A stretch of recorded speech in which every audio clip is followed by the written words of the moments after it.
Pertama kalian harus ngomong dulu ya. Kita ngomong dulu tentang garam. Garam itu apa sih Pak?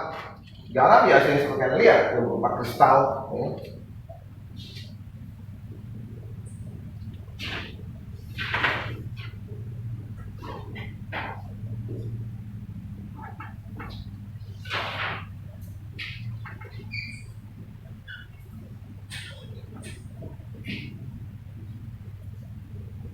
Bentar, lupa aku lah.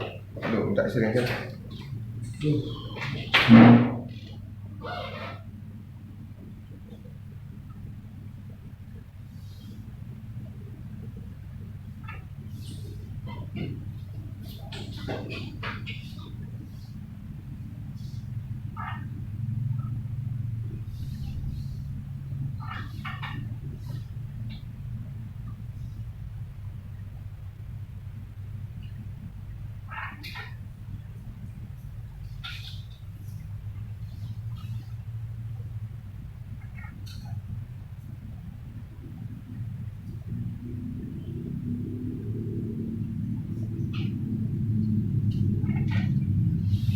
Garam, oke, garam itu hasil dari asam tambah yang basah, ini akan menghasilkan garam plus H2O.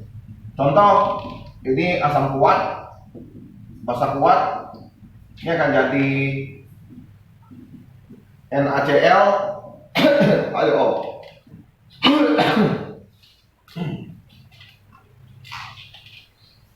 Ini yang kita ngomong garam, NaCl. Ada yang asam lemah, contoh ini paling ini ya, CH3COOH ditambah yang asam kuat misalnya. Ini akan menghasilkan garam tambah H2O. Ada yang basa lemah,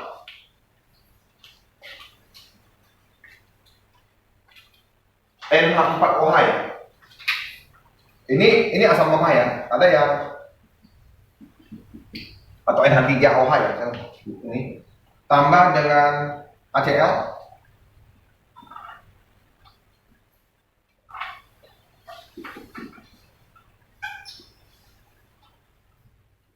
Seperti itu. Ada yang asam lemah, basa lemah.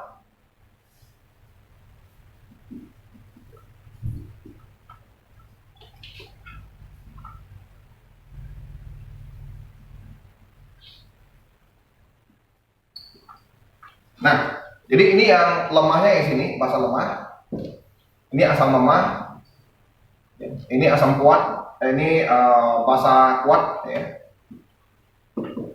Ini asam kuat.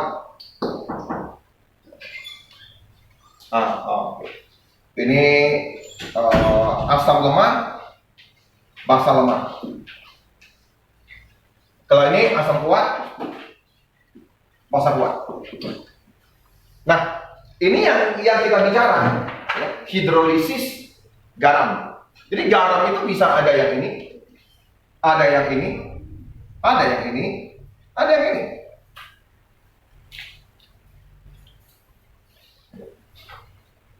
Nah, garam yang seperti ini kalau saya masukkan dalam air, apa yang terjadi? Berapa pH-nya?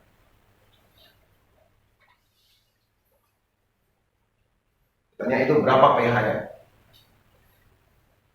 Nah, untuk yang seperti ini, yang asam kuat, ini netral. Oke, bagaimana kita mau ngomong tentang pH? pH. pH itu kalau yang kita ngomong pH suatu larutan, ya itu kita lihat konsentrasi H-nya, konsentrasi H atau molar H. Kita lihat ininya ya. Ya, ini yang kita lihat. Nah, kalau ini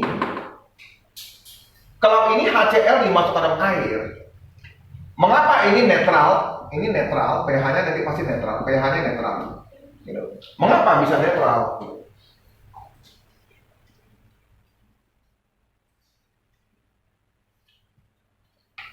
Mengapa itu bisa netral? Oke, kalau kamu masukkan dalam air, HCl jadi apa? H plus Cl min, gitu ya.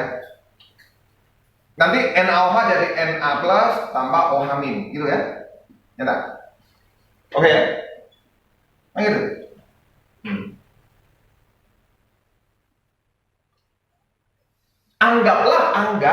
Anggap. Nah nanti akan terbentuk ikatan yang ini kan. Jadi H dan OH-nya tuh nggak menghasilkan apa-apa karena mereka reaksi sempurna satu kali jalan. Jadi kalau saya ngomong kalau HCl gitu, kalau saya di air dia akan terurai segini sekali jalan. Bukan reaksi ketimbangan, reaksi satu kali jalan, sempurna terurai. Sempurna terurai ya. Makanya tidak ada Ka-nya ya kalau ini. Ka itu apa sih? Kb, Ka. Kan ketetapan berapa persen asam lemak itu bisa terurai. Nah, kalau Na yang NaOH yang ini 100%. Gitu. Jadi kalau ada terurai ya ini nangkap ini. Jadi H dan OH-nya kan nggak ada reaksi gitu. Reaksinya saling nangkap, sama-sama 1 mol, ya udah tangkap. Kamu lihat ya ini.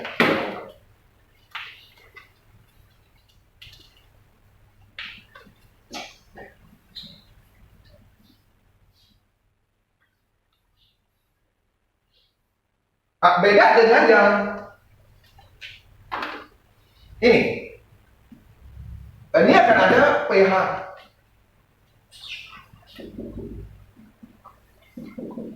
Kalau saya urai, ini reaksi bolak-balik. Karena dia itu asam lemah, jadi dia tidak semuanya bisa terurai gitu. Kan ada Ka-nya ini. Ya kan? Terurai ini kan ada Ka. Ini ada nilai Ka-nya nih. Ka-nya berapa sih? Ada Ka-nya.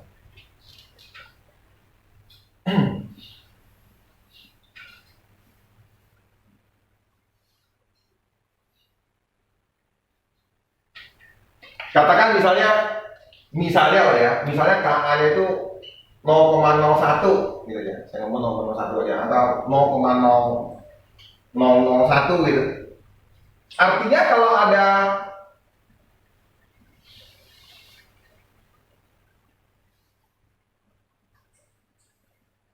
$10.000, ini kan 1/10.000 kan? Enggak. Ya. Artinya ada 10.000 yang terurai molekul, hanya ada 1 yang H-nya. H plusnya cuma ada 1. Ini sedikit sekali gitu H-nya.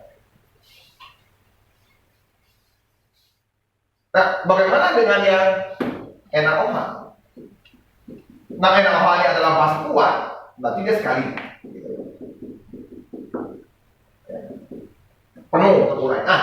H yang sedikit terurai ini, berarti ya, menyatu dengan ini, katakanlah ini ada 10.000 terurai, ini cuma 1 gitu, ternyata. Sehingga yang terbentuk H2O cuma 1 aja.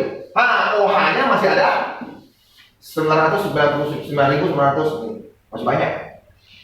Akibatnya hidrolisis garam yang seperti ini, garam CH3Na ini, mana ya? Yang ini ya, garam ini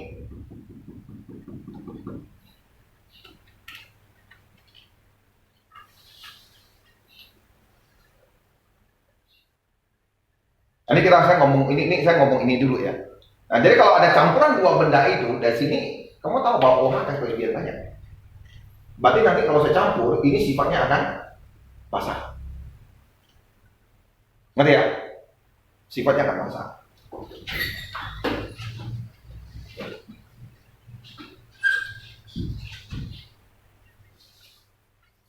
Bagaimana dengan garam? Nah, sekarang kita ngomong garam. Saya nggak ngomong ini. Nanti sekarang baru kita masuk ke dalam garam nih.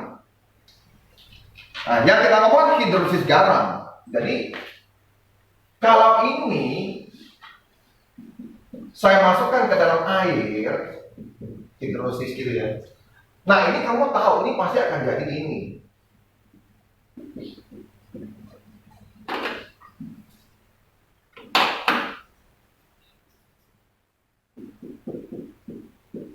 Nah, kan kita mau hidrosis garam. Garam ini kalau saya campur air, apa yang terjadi? Apakah airnya akan menjadi asam atau basa sifatnya? Nah, di dalam air, ini kalau ini bolak-balik ya. Nah, di dalam ini asam. Kalau ini di dalam air, dia akan dia akan merombak menjadi CH3 COOH. Ini muncul. Nah, ini masalah. Dari yang sini, di dalam air yang tadi terkurai itu, dia akan nangkap satu biji H, sehingga muncul OH. Jadi airnya itu, H2O yang airnya di sini, terombak, tersisa OH. Berarti ini akan menjadi basa sifatnya.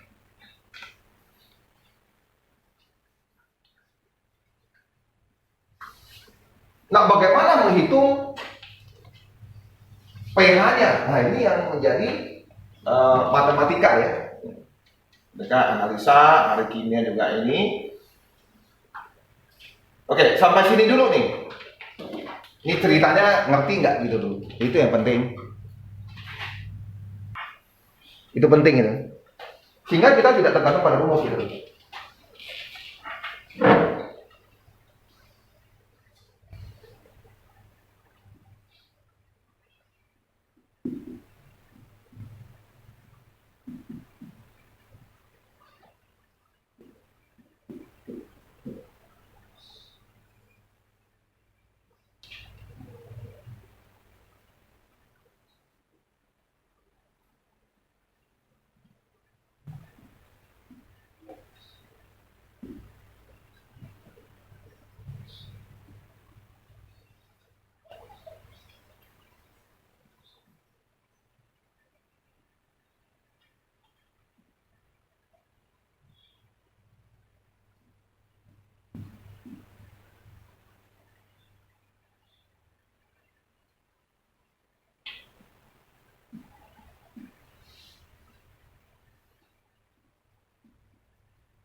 Udah lah ya, gitu.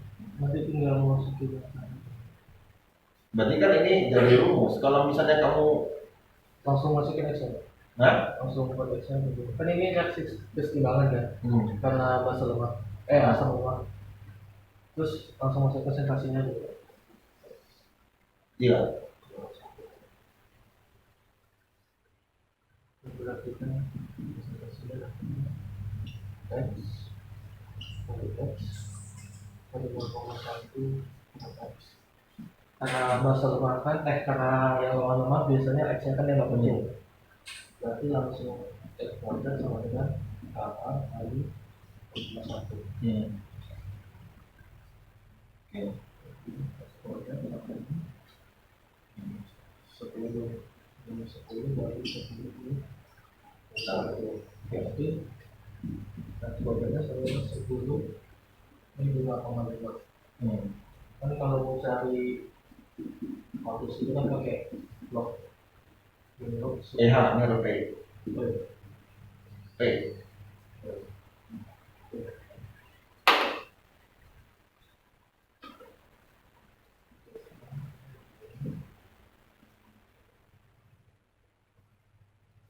Terus 5,5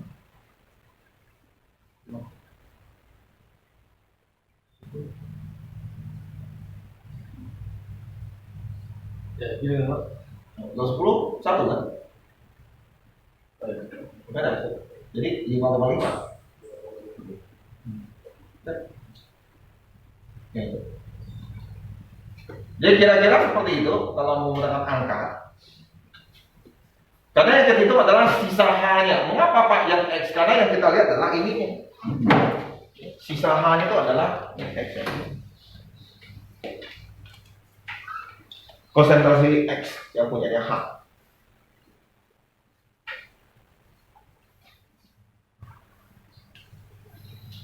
Coba dilihat ya, ini hitungan kita yang ada sisa ya.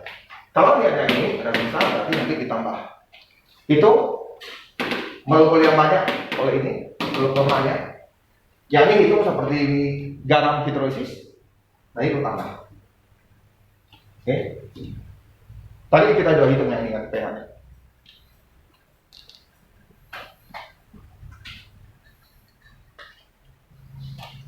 Ini untuk KB, ini untuk KA, kalau saya anggap KA seperti itu ya. Jadi ingat, untuk menghitung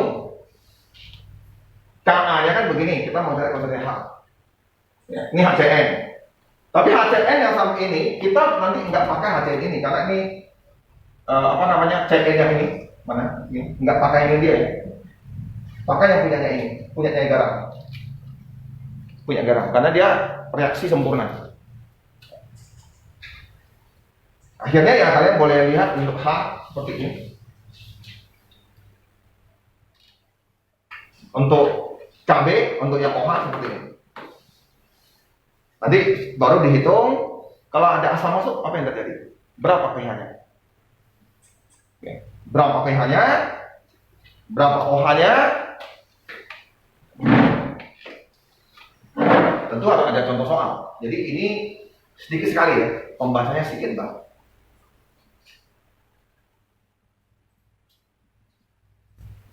Contoh yang paling bagus di sini. Kalau kalian punya buku, boleh kalian lihat. Ini ada 1 liter NH3, NH4 berasal dari ini katanya. Hitunglah pH-nya. Enggak lah, ini gampang betul ya. Yang ini, yang ini. Jadi dalam 1 liter larutan penyangga mengandung sekian. Ini ditambah HCl. Nah, dimasuk HCl. Hitunglah pH larutan penyangga tersebut sebelum dan sesudah ditambah HCl. Jadi ini menjadi kewajiban ya, untuk kita belajar supaya nanti kalau yang di bidang-bidang reaksi seperti ini lo bisa ngerti.